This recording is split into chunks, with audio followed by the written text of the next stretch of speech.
밤사이 있었던 주요한 내용들 한번 짚어보도록 하죠. 글로벌 시황맨 박명성님 함께합니다. 어서 오십시오. 네, 안녕하세요. 네, 하루하루.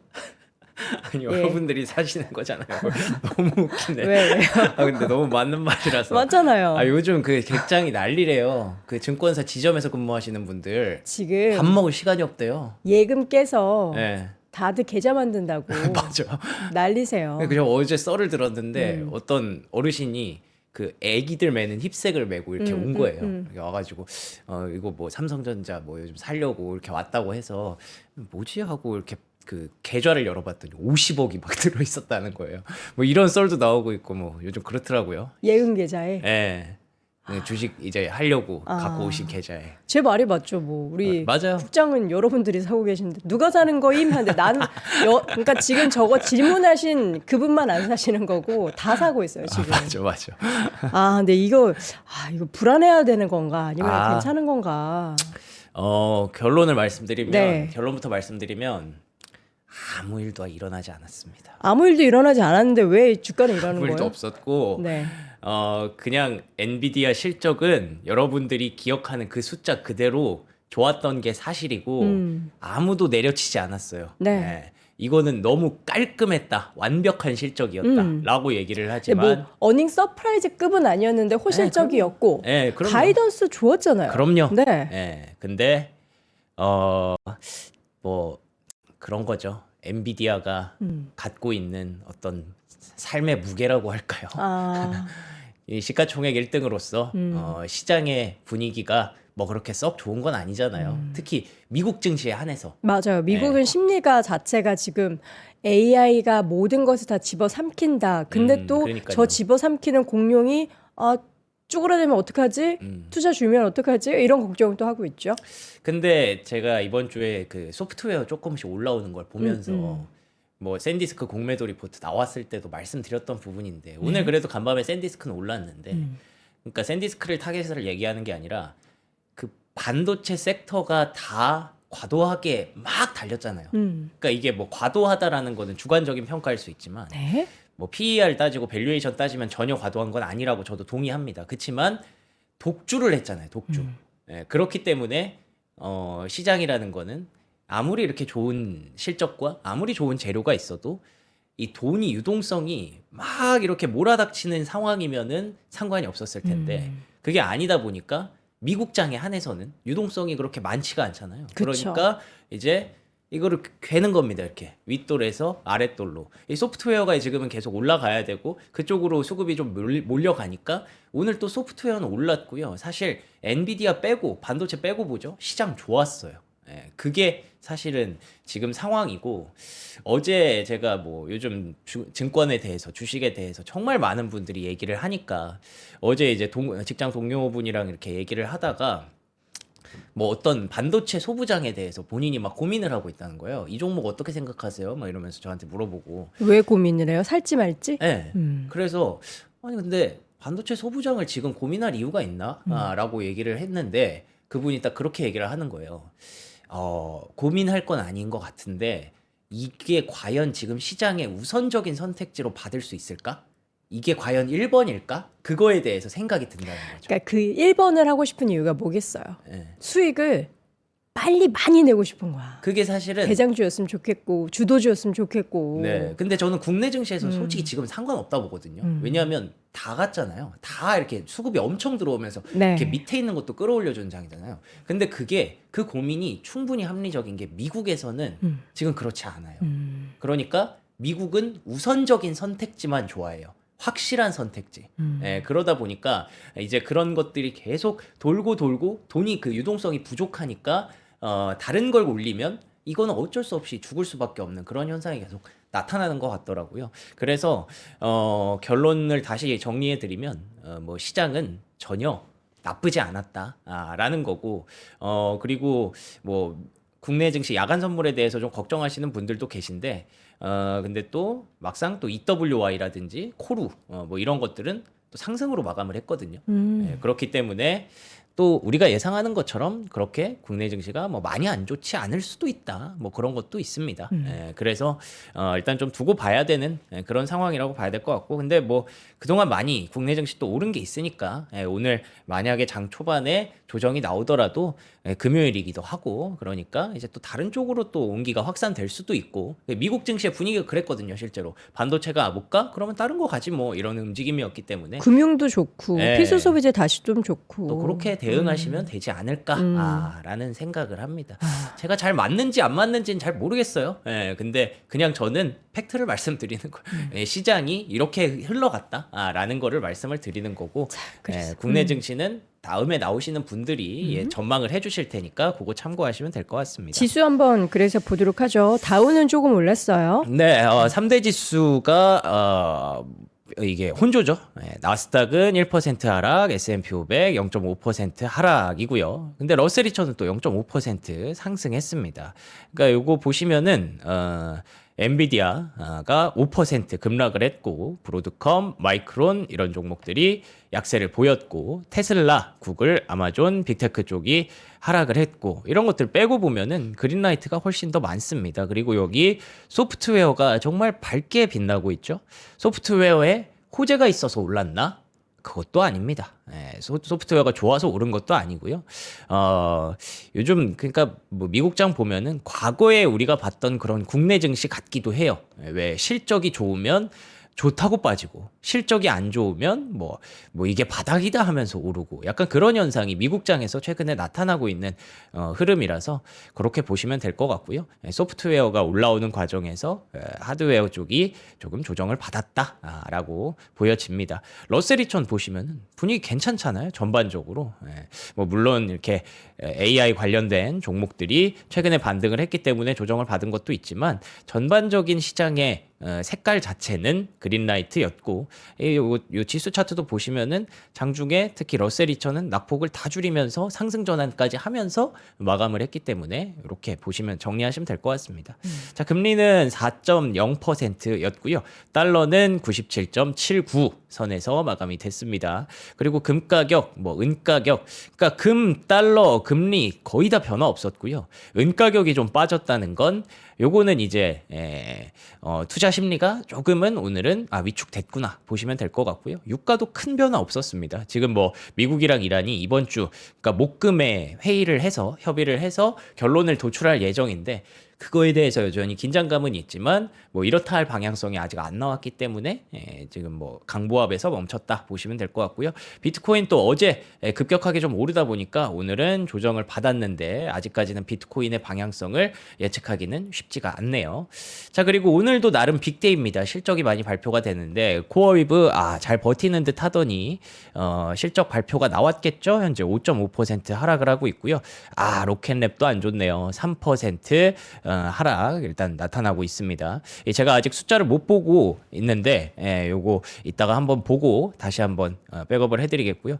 델은 괜찮았네요. 5.7%. 이게 아마 AI 서버 쪽으로, 또 이렇게 되면은 또 AI 서버 델은 실적이 괜찮네라고 할 수도 있는 부분이라서 요거는 또 중립적인 관점이고요. G스케일러 요것도 참 아쉽네요. G스케일러가 이제 보안주인데 최근에 소프트웨어 기업들이 다 빠지다가 오늘 또 올라왔잖아요. 근데 또 시간 외에서 실적 발표하고 하락을 합니다. 정말 미국 증시 알 수 없는 그런 움직임을 계속 보여주고 있다. 이렇게 보여지네요. 네. 자, 그러면 일단 엔비디아 얘기부터 해보도록 할게요. 네. 엔비디아의 실적 발표한 이후로 주가가 5%나 빠졌어요. 그러니까요. 우리에게는 이게 기회로 봐야 되는 건지. 저는 엔비디아에 대해서 제 생각을 말씀드리면, 이거는 뭐 일단 없으신 분들에게 기회는 맞아요. 없으신 분들에게 기회는 맞는데, 엔비디아를 여러분이 산다고 가정했을 때 업사이드를 과연 얼마나 먹을 수 있을까요? 그거에 대한 고민이 지금 시장에 투자자들의 선택지를 자꾸 이렇게 다른 쪽으로 고개를 돌리게 하는 거예요. 지금 박스권에서 계속 부딪혀서 내려온다라는 얘기를 하면서 이제 어제는 박스권을 좀 뚫어내나 싶었잖아요. 네네. 근데 결국에는 또다시 그 200달러 선을 넘지 못하고 그렇죠. 내려옵니다. 그러니까 엔비디아가 이렇게 횡보한 지 정말 오래됐죠. 예, 뭐 물론 엔비디아 없는 분들에게는 이럴 때 조금씩 모아두시면 언젠가 저 하반기 지나서 루빈이 좀 더 활성화되고 정말로 엔비디아가 수익을 계속 확보하는 구조로 가게 된다면 저는 충분히 올라갈 수 있을 거라고 보는데 지금 일단 기본적으로 제가 계속 깔고 가는 게 미국 증시가 금리가 못 내려가면서 지금 자금 움직임이 좀 멈췄다. 금리가 못 내려가더라도 유동성은 충분히 들어올 수 있지 않느냐 할 수도 있지만 그게 지금 TGA 잔고, 미국 정부의 TGA 잔고도 이게 세금 환급 시즌이라서 지금은 조금 멈춰 있다라는 부분도 있고요. 그리고 기본적으로 미국의 IB들조차 지금 미국장보다 다른 신흥국장을 더 많이 봅니다. 예, 그렇기 때문에 결국에는 과거에 우리가 3년 동안 봐왔던 그 유동성에 정말 강력했던 미국의 유동성은 확실히 조금은 타격을 입은 게 맞고요. 그렇기 때문에 뭐 사실 그렇다고 해서 제가 엔비디아의 5% 급락을 정당화시키는 건 아닙니다. 그럼에도 불구하고 5% 급락은 너무 가혹하다고 생각을 해요. 그렇기 때문에 없으신 분들에겐 기회인데 이걸 샀을 때 과연 상단이 얼마나 열릴 수 있을까에 대해서는 좀 고민의 여지는 있다라는 부분들을 말씀을 드리는 거죠. 그래서 여기 보시면 어제 다 보여드렸던 그런 내용이기는 한데 실적이 모두 비트했고요. 특히나 데이터 센터가 75% 증가세를 보였습니다. 가이던스도 좋았고요. 여기 보시면 빨간색이 있어서 이게 안 좋았나 하실 수도 있지만 별로 큰 차이 없었고 그리고 게이밍, 오토모티브 이런 거 뭐 크게 봐주지도 않잖아요. 데이터 센터가 제일 중요한 거지. 그렇기 때문에 데이터 센터 좋았고 그리고 최근에 엔비디아가 계속 얘기하는 게 그 네트워킹이죠.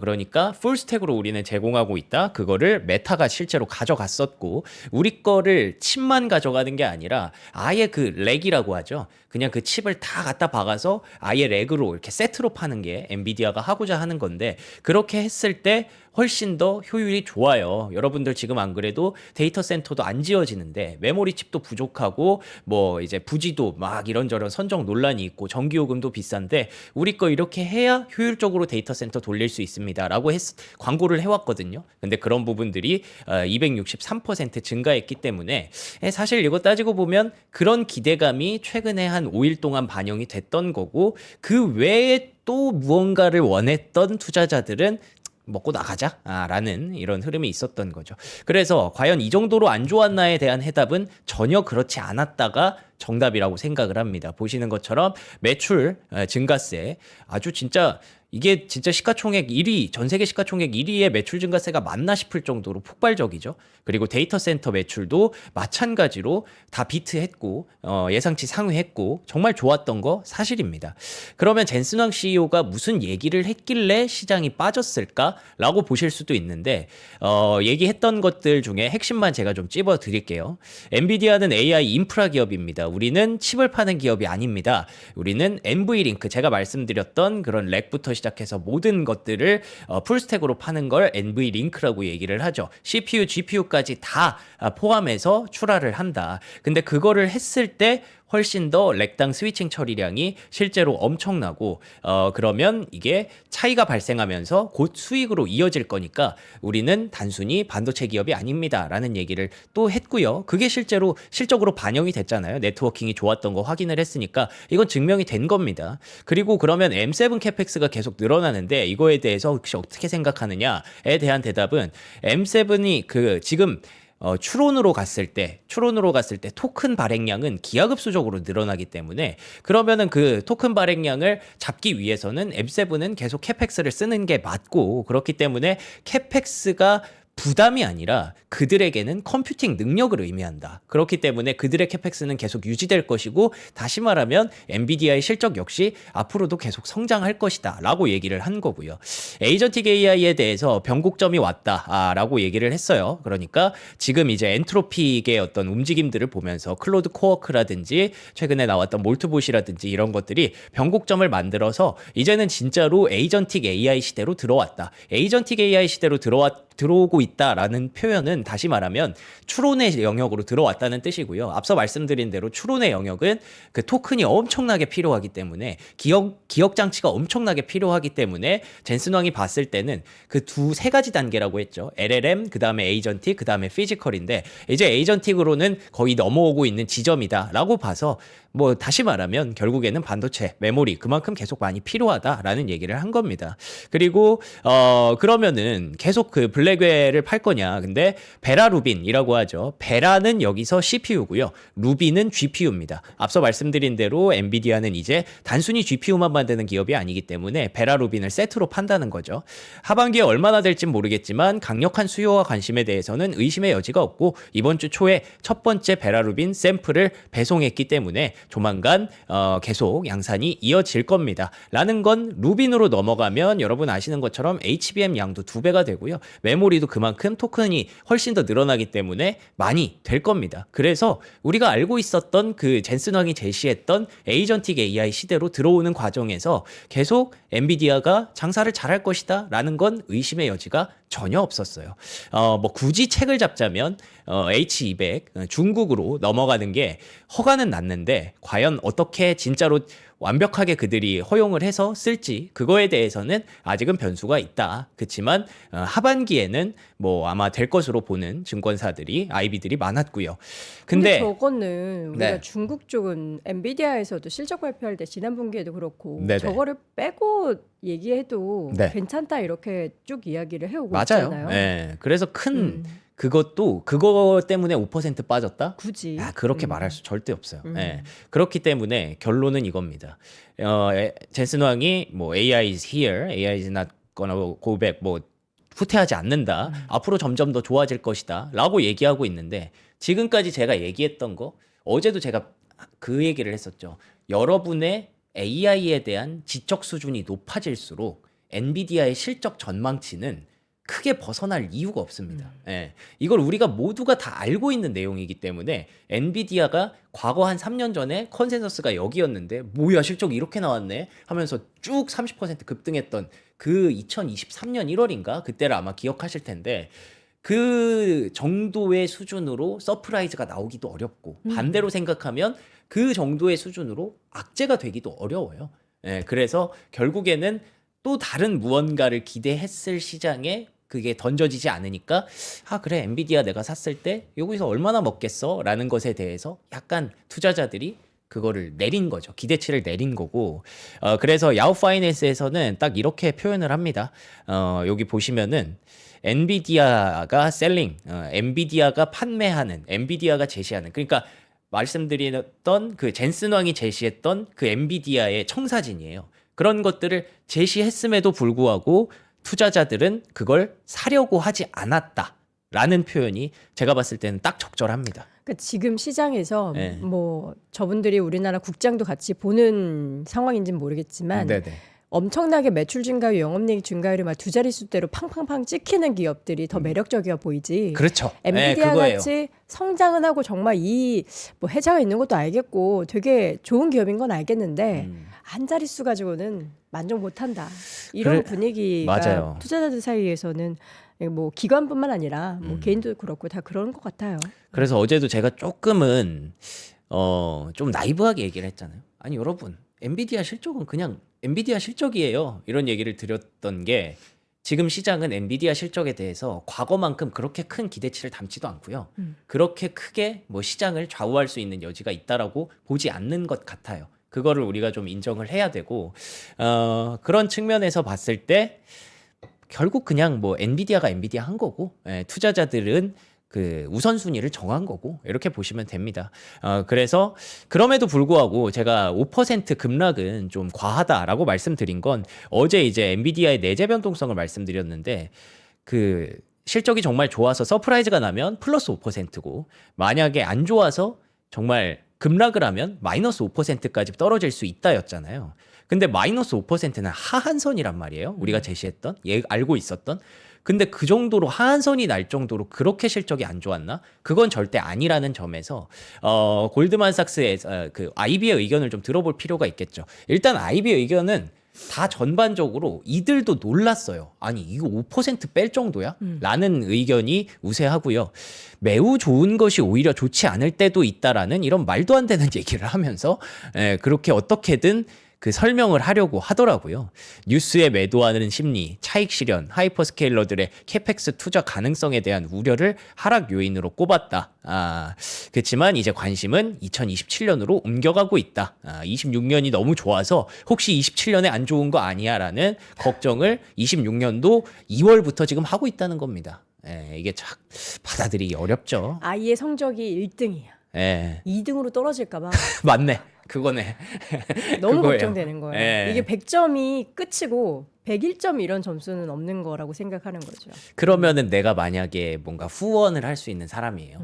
1등을 계속 하던 친구한테 후원을 할지 아니면 막 밑에서 막 얘가 막 성적이 올라. 그쵸. 50등 했다가 막 30등 가고 막 20등 가고. 물론 1, 2등 격차는 이만한데 네. 근데 뭔가 뭐 2등을 보게 되는 뭐 그런 현상인 거고. 투자에 대한 뭔가 되게 그쵸. 많은 열정적인 그런 상황에서 이게 아니면은 바로 다른 대안을 나는 수익을 내겠다. 와. 이런 심리가 만연한 것 같습니다. 채팅창에 명언이 있네요. 감동이 없으면 나락이다.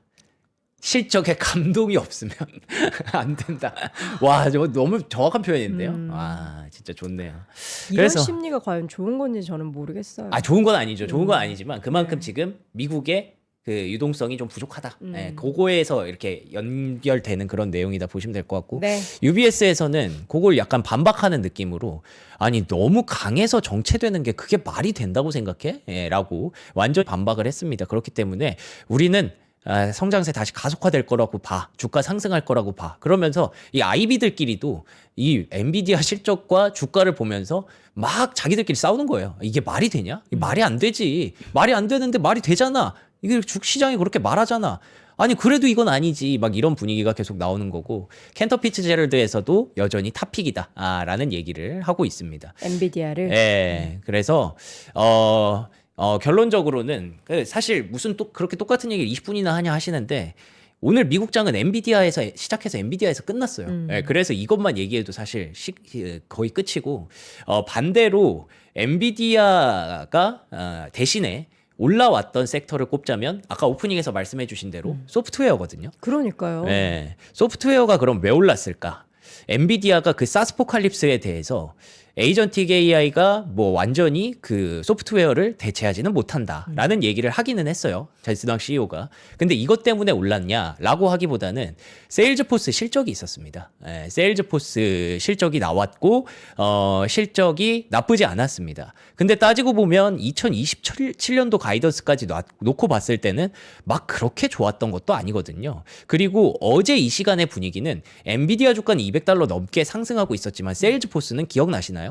하락하고 있었거든요. 그렇기 때문에 그 이후에 세일즈포스 CEO가 그 사스포칼립스에 대해서 막 계속 막 항의를 했어요. 이거 절대 그런 거 아니고 우리 정말 잘하고 있고 우리는 4가지 계층이 있기 때문에 차별적으로 우리 정말 잘하고 있으니까 걱정하지 마셔도 됩니다. 라는 얘기를 세일즈포스 CEO가 계속 했고요. 커버를 치고 있는 그런 상황이었던 거죠.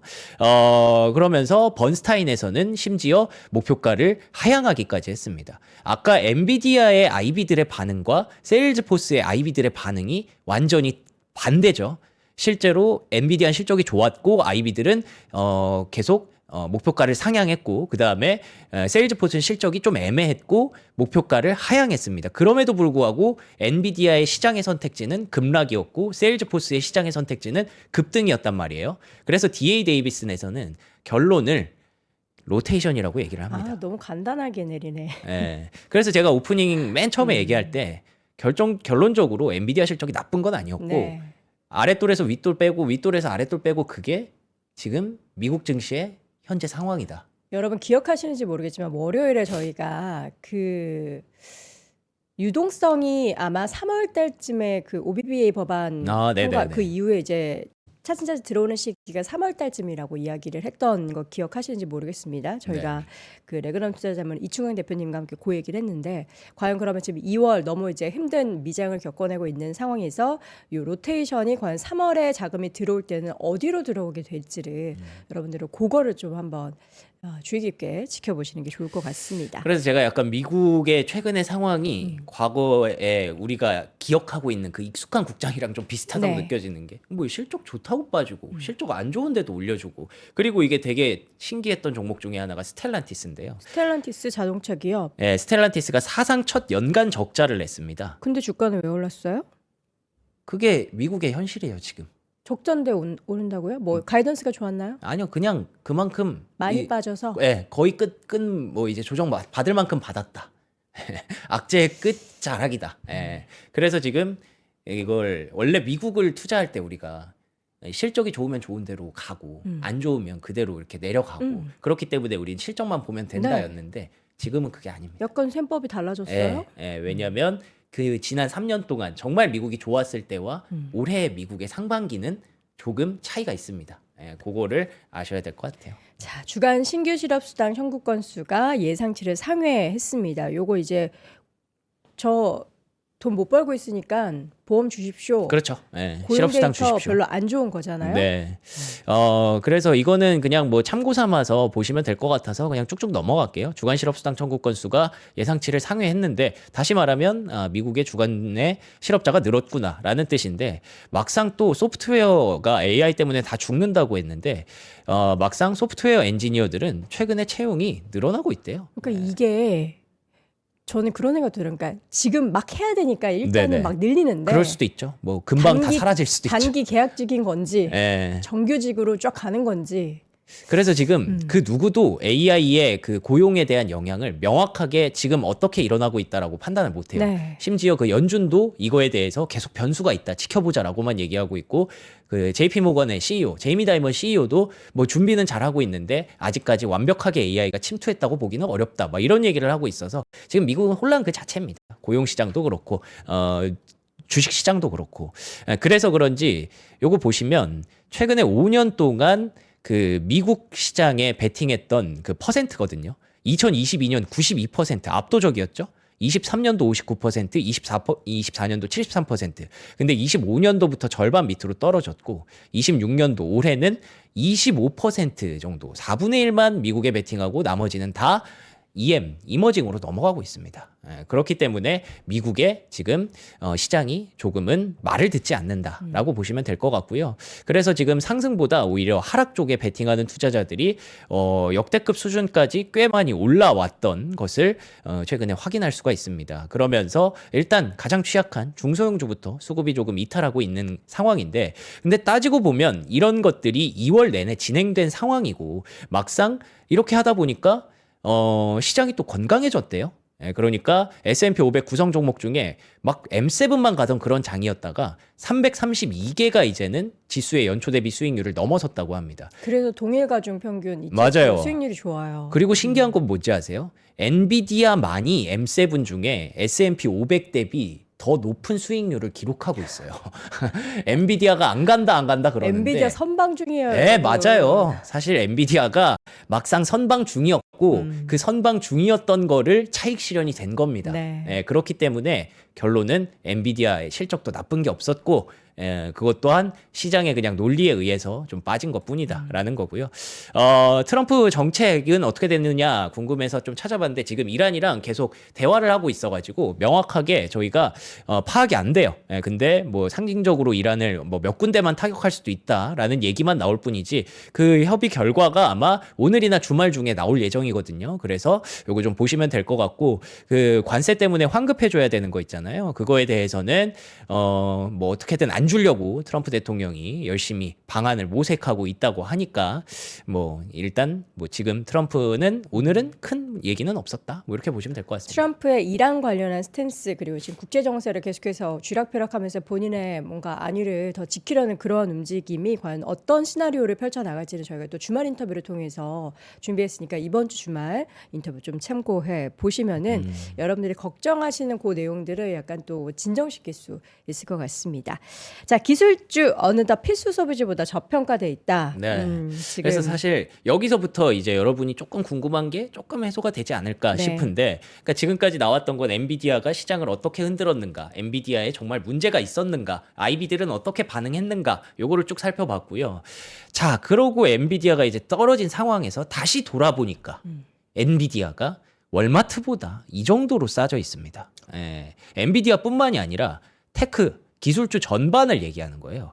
그래서 기술주가 필수 소비재보다 저평가되기 시작한 이 상황에서 여러분의 선택지는 어떤 쪽을 선택하실래요? 라고 물어보는 거죠. 예, 그래서 미국의 개인 투자자들은 그냥 엔비디아를 샀습니다. 예, 계속 장 초반에 엄청나게 몰려가서 지금 아니면 엔비디아 언제 사겠어? 라는 측면에서 이 가격 또 안 올 거야. 맞아요. 예, 그래서 5% 급락을 기회로 봤던 미국의 개인 투자자들도 있었다라는 점은 참고하시면 될 것 같고요. 엔비디아 실적 절반 이상을 결국에는 M7이 차지했기 때문에, 근데 그게 과거에는 좀 우려였지만, 돈 너무 많이 쓰는 거 아니야였지만 젠슨 황이 또 얘기해줬잖아요. 그들이 돈 쓰는 건 곧 그들의 능력을 의미한다. 캐펙스는 컴퓨팅 파워 능력이다라고 얘기를 해줬기 때문에 M7에 대해서도 너무 나쁘게만 보실 필요는 없을 것 같습니다. 그 와중에 또 펜타곤에서 엔트로픽이랑 좀 사이가 틀어졌어요. 펜타곤이 엔트로픽 써가지고 뭐 베네수엘라 마두로 잡았다 이런 얘기가 있었는데, 최근에 잘 되니까 헤그세스 장관이 야, 엔트로피 이걸로 좀 완전히 다 오픈을 시켜서 다 감시를 할 수 있도록 열어달라 그랬는데 엔트로피 그걸 극구 반대를 하고 있습니다. 그랬더니 펜타곤에서 엔트로픽 말고 그럼 딴 거 써야겠네 하면서 다른 것들을 계속 살펴보고 있거든요. 이렇게 되면 사실 역으로 뭐 XAI라든지 그록이라든지 그리고 또 뭐 있죠? 뭐 제미나이라든지 이런 것들을 또 활용할 수도 있는 거라서 M7 상장되어 있는 M7들에게는 또 기회가 될 수도 있는 포인트가 있어요. 그래서 이런 부분들도 긍정적인 이슈가 될 수 있다라는 거고요. 그렇다고 해서 그러면 뭐 클로드가 진짜 안 좋냐, 엔트로픽이 안 좋은 거냐? 그렇다고 보기에는 지금 곳곳에서 AI의 클로드를 녹이고 있습니다. 그 전 세계에서 가장 큰 국부 펀드 중에 하나죠. 노르웨이 국부 펀드에서는 투자할 때 종목을 고르는데 클로드를 활용하고 있대요. 뭘 물어볼까요? 거기서 뭐 막 투자 판단을 물어보는 건 아니고 ESG에 대해서 모니터링을 마지막으로 한번 할 때 클로드로 물어본다고 합니다. 그래서 이런 AI는 계속 침투되고 있다라는 점이고, 그리고 아마존이 이제 오픈 AI에 최대 500억 달러를 투자한다고 하더라고요. 그렇게 되면은 또 아마존이 또 괜히 무리하는 거 아니야 싶은데, 아마존의 그 트레이니엄 칩 있잖아요. 알파벳에 구글에 TPU가 있다면 아마존에는 트레이니움이 있죠. 이거를 오픈 AI한테 한번 써봐라라고 넘겨주는 거예요. 그래서 AI와 지금 빅테크 기업들은 계속 이렇게 협동하면서 계속 이렇게 빌드를 인프라를 쌓아가고 있다라는 부분들 참고하시면 될 것 같고요. 구글에서는 로봇공학 프로젝트 인트린식이라는 게 있는데 요거를 기타 사업 부서로 보냈다가 다시 사내로 편입시켰다고 합니다. 로봇. 그래서 구글도 이제 로봇 쪽으로 드라이브를 걸려고 하는구나라는 측면에서 그냥 주가 빠졌다고 기술주 다 안 좋다라고 얘기할 수만은 없다라는 측면에서 제가 몇 가지 뉴스 좀 전해드렸고요. 그리고 뭐 결국에 여러분들이 궁금하신 거는 메모리 칩일 텐데, 일단 마이크론은 좀 빠지긴 했습니다. 3% 넘게 하락을 했는데 샌디스크는 올랐어요. 근데 이에 대해서 여러분들이 다 뭐 흐름 잘 쫓아오시는 분들은 아시겠지만 마이크론은 그동안 안 빠졌었고 샌디스크는 공매도 리포트 공격을 받으면서 빠졌던 게 있죠. 그렇기 때문에 선별적으로 차이가 났다라고 볼 수 있는 건데, 빠진 거죠. 조금 빠진 거죠. 샌디스크가 조금 빠진 거죠. 밀렸었죠. 잘 안 보이시겠지만 5% 넘게 하락했었어요, 심지어. 꽤 빠졌습니다. 그래서 이거에 대해서 뭐 오늘 뭐 삼성전자 하이닉스가 어떻게 된다라고 명확하게 말씀드리기는 좀 어렵고요. 그거 좀 보셔야 될 것 같고. 근데 역으로 그런 맥락에서 생각해 보면 마이크론처럼 삼성전자와 하이닉스는 빠지지 않고 오히려 급등만 했잖아요.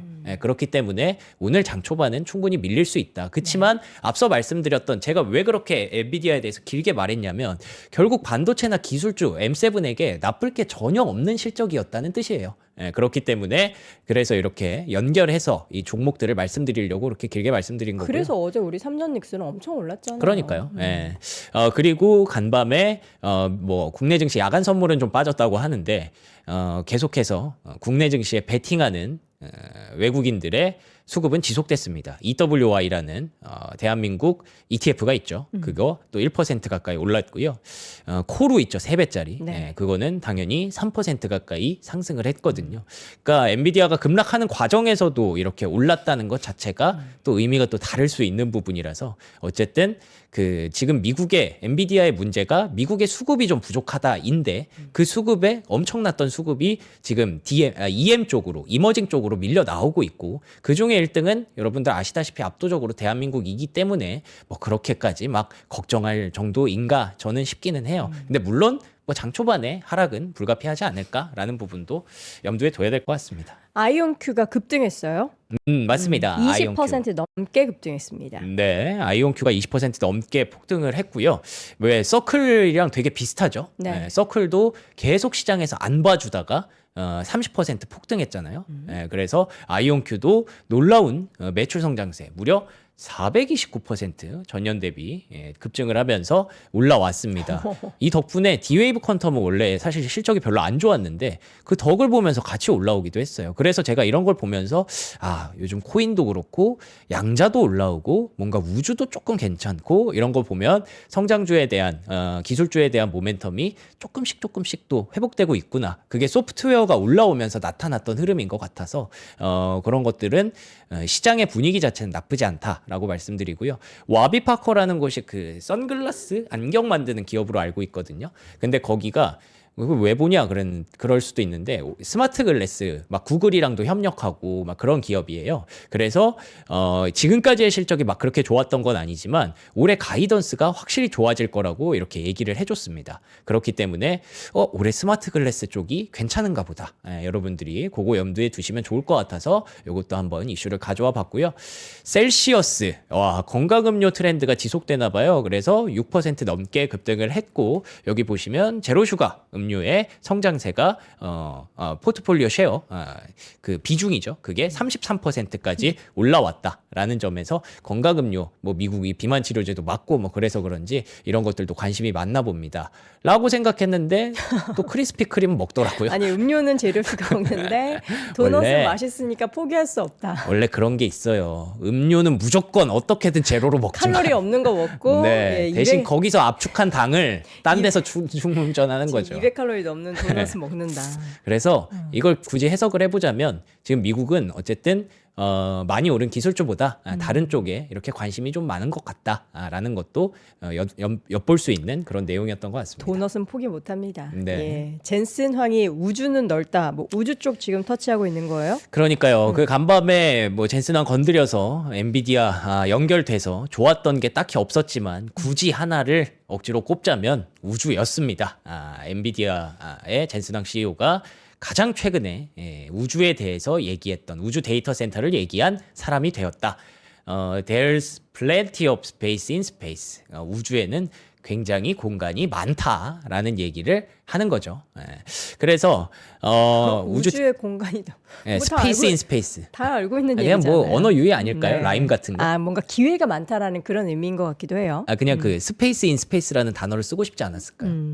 스페이스라는 단어를 두 번. 네, 그래서 현재 경제성은 좋지 않지만 시간이 지남에 따라서 개선될 것입니다. 에너지는 풍부하고 태양광 패널은 크지만 공간이 충분하기 때문에 뭐 해낼 수 있을 것입니다. 라는 얘기들을 했고요. 우주에서 AI는 흥미로운 응용 분야를 가질 것입니다. 이게 계속 머스크만 얘기하다가 또 젠슨 황도 거기에 뒷받침을 했다라는 거고. 근데 사실 구체적으로 뭐가 좋다 이런 얘기는 못했어요. 그러니까 막 우주는 춥다, 뭐 유일한 방법은 전도다, 사실 방열판은 상당히 크다, 액체 냉각은 불가능하다, 우주에서 사용하는 방식은 달라야 한다, 뭐 초고해상도 광학, 인공지능, 제투형 막 이런 얘기를 하는데 결론적으로는 뭘로 할 수 있을지는 몰라요. 그렇지만 어쨌든 우주에서 해볼만 하다 정도의 느낌으로 얘기를 해서 그런지 모르겠지만 로켓랩과 ASTS도 주가가 좀 올라오기는 했습니다. 근데 지금 현재 로켓랩이 좀 빠지고 있죠. 본장에서 3% 올랐는데 지금 애프터마켓에서도 3% 가까이 빠지고 있어요. 그러니까요. 있고요. 여전히 변동성은 좀 큰 그런 상황이고, 그리고 또 하나 말씀드리면 히토류 부족 현상이 계속 심화되고 있대요, 미국에서. 그래서 여기 보시면 에어로스페이스, 항공우주 분야와 칩, 반도체 분야에 대해서 히토류 때문에 생산이 여전히 조금 불안하다라는 부분들이 있어서 결국 자원은, 원자재는 계속 중요한 부분이라는 점에서 MP 머티리얼즈, US 레어얼스 이런 종목들이 또 올라왔고요. 요거는 그냥 뭐 어제 넷플릭스 물어보시길래 워너브라더스 인수전을 지금 넷플릭스랑 파라마운트가 하고 있는데, 요거 보시면 가능성이 역전됐거든요. 파라마운트가 통 크게 베팅하면서 야, 우리 이 정도에 살게 라고 하면서 워너브라더스가 뭐야, 그러면 얘기가 다른데 하면서 우리 저쪽으로 가볼까 라는 얘기를 하고 있어요. 근데 이미 넷플릭스랑 어느 정도 합의가 된 상황이라서 이걸 뒤집기는 어려울 거라고 봤는데 폴리마켓은 이게 역전이 됐더라고요. 그래서 넷플릭스도 올랐고 파라마운트 주가도 올랐습니다. 이건 또 어떻게 설명해야 될지, 결국 주가가 다 많이 밀려서 올라오는 거라고 봐야 될지, 넷플릭스는 돈 안 써서 좋고 파라마운트는 워너브라더스 가져가서 좋은 건지, 어쨌든 이렇게 콘텐츠 시장에서도 주가가 올라온 종목들이 좀 있었습니다. 네. 자, 여러분, 우리는 지금 굉장히 여우처럼 기민하게 시장을 바라봐야 돼요. 그래서 오늘 삼프로딜에서는 여우가 심볼인 메종 키치네를 가지고 왔습니다. 이 브랜드 맨투맨 최초로 저희가 또 7만 원대에 선보이는데요.